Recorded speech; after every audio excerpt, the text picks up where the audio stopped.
Қайырлы күн баршаңызға. Бүгін біз сіздермен орама жасайтын боламыз.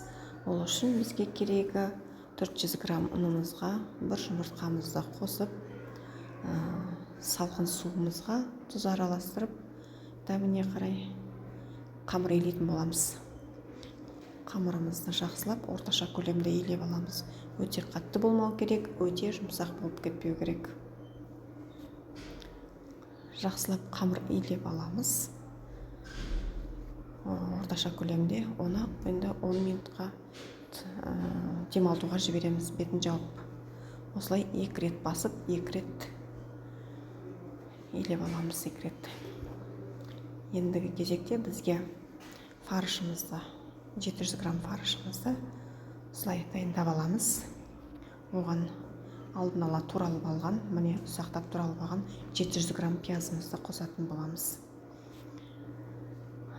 Оған енді дәмін келтіру үшін 150 грамм құйрық май, не болмаса сиырдың майын қоссаңыздар да болады.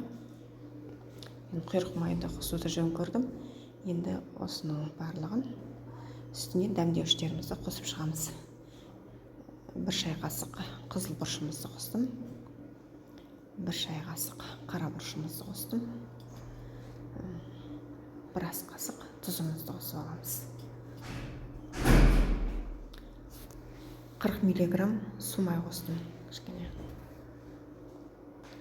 барлығын жақсылап араластырып аламыз.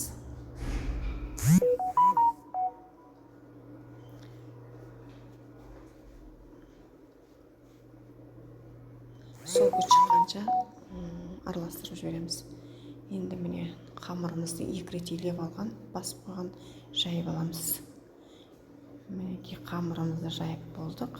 Енді осы қамырымызды 4 бөлікке бөлетін боламыз. Ортасынан 1 бөлеміз и жанынан 1 бөлеміз. Енді осы кесіп алған қамырымызға фаршымызды ортасына салып шығатын боламыз. Барлығын біркелкі қып, мінекей салып болдық. Енді осы үш бұрышынан бастап орап шығамыз орамамызды. Енді мантаваркамызды майлап, үстіне саламыз орамамызды. Қайнап тұрған ыстық суымызға 40 минуттың көлемінде пісіріп аламыз. Міне дайын болып шықты. Үстіне кетчуп қосып, көк пияз қосып, әрлеп ұсынатын боламыз. Ас болсын.